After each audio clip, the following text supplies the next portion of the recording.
Okay, so we're holding on the Maimer Bechedes HaShlishi, which is on page Samech Zayin of Torah Ohr, Parshas Yisrei.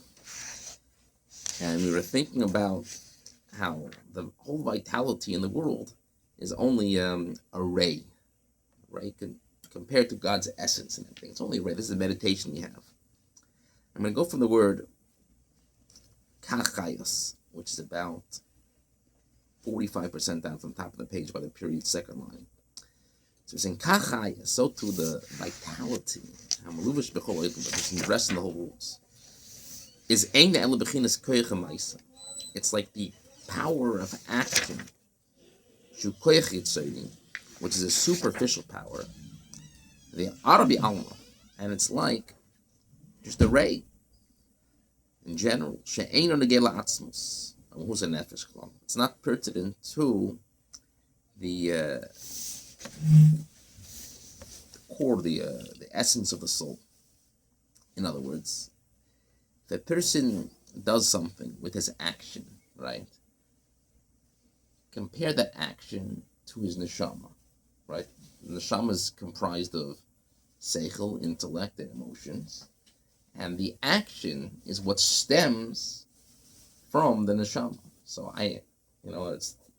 you have the neshama in its core, then you have the visions of the soul, and then you have the neshama coming out and expressing itself in action.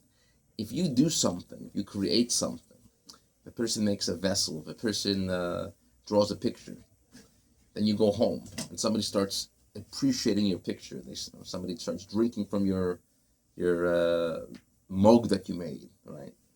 That thing, that enjoyment that the person has isn't going to affect you at all because you're detached from it. So this is a meditation, which the author was teaching you, that the energy, the vitality, the complexity of the world, it's so detailed.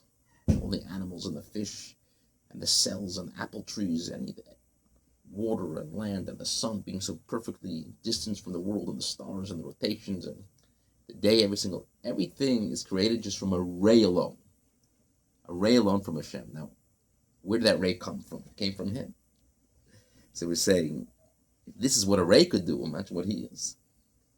Beit Kadeshim, it says, Yishtabach Shimcha, they praise your name, exalt your name. What does it mean? These Kadeshim, there's types of malachim, angels. Shekadeshim Shem Malachim. The Kadeshim are angels and Neshamos. Hem Bechin Hashem Bilvad, that's only a name.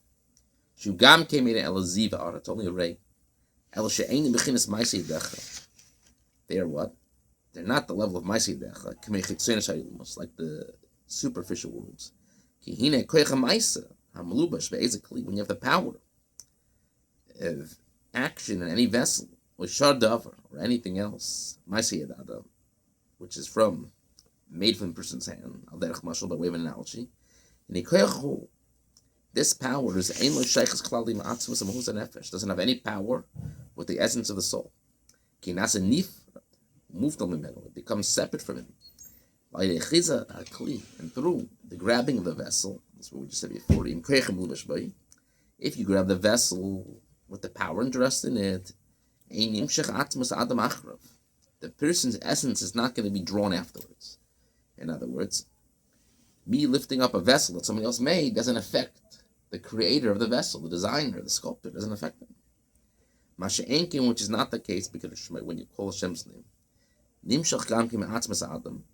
it's drawn, right? Sorry, Masha'enkin because when you call someone his name, the person's essence is drawn. Sheshem, hu ziva ara, because that is a name and a ray and a geil atzmas and nefesh, which is pertinent to the person's soul. But then and it's still connected to the person. When I call your name, all of a sudden the person turns, and they realize it affects the essence. Despite this, it's only a ray. He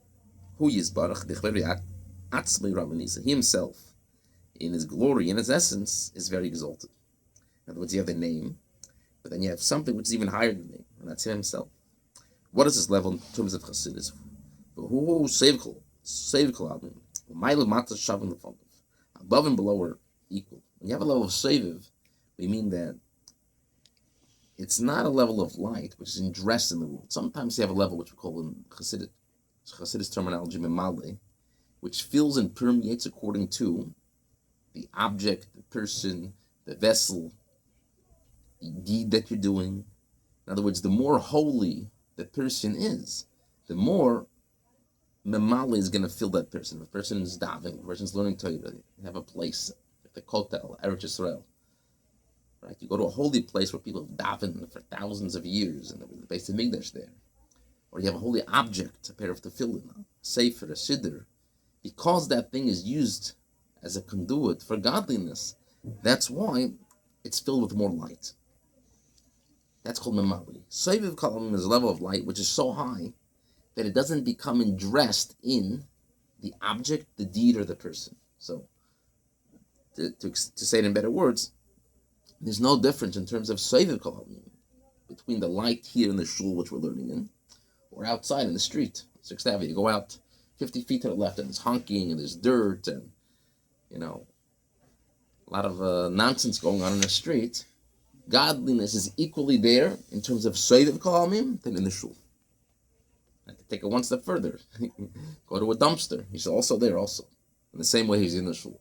Then you have a level which fills and permeates the world. That's called memale. Memale means the greater the vessel, as we said before, the greater the light. Here we're meditating that he himself is the level of soviv kalamim. Commercial Kosov says, Aniyah violationis, I'm Hashem doesn't change.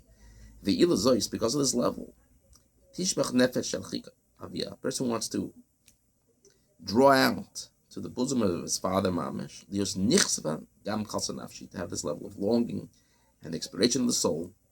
Dios bechinas bittul Mamish, Elof, to be completely nullified to him, Yisbarach, levado alone. Commercial Kosov, like we say in Tehillim, we'll end up with this. Mili bashamayim. What is there to me? Who is there to me in heaven? Right? And the rest of that is anything which is imcha, with you, I don't desire. The Jew says, anything, what's in heaven? All these rays, Gan Eden Elya and Gan Eden Tachlan, there's higher levels of spiritual enjoyment, lower levels, I don't want it. Imcha, I don't want anything with you. That's the David Melech says. Rather, I only want you himself. You alone. That's what it says. And it says, I am Hashem who doesn't change. And you are the children of Yankov who don't expire. Right? So literally it's a statement. I am Hashem who doesn't change. You are the Jewish people, you don't expire. You exist and you endure forever. Right? That's what the literally means. The Rebbe translates a little bit differently. According to Chassidus, Navi, the Navi is wondering on the Jewish people. If I am Hashem who doesn't change, why did you not expire? Why didn't you have the expiration of the soul? See how he reads it like a question mark. I am Hashem who doesn't change, and you, the Jewish people, didn't expire. Look how great! Look at this level of when you meditate about soiver, that he's here and present and is beyond the world, and everything you're seeing is just a ray, a glimmer, and he is much beyond that. If you meditate about this, it says, I am Hashem who doesn't change, the world didn't affect me, and you didn't expire. You should have had kloiser nefesh, you should have had the expiration of the soul. Alright, so that's a meditation. Be'ez Hashem, we're going to continue tomorrow and explain what's the reason why a person can meditate. What's the reason he can meditate about all these things and sometimes not feel anything in the heart? In other words, is a cutoff. He understands things intellectually, but when it comes to actual emotions and doing, there's a disconnect. To be continued, we'll answer that tomorrow. Have a wonderful day. Yeshiva Torah Ohr of North Miami Beach.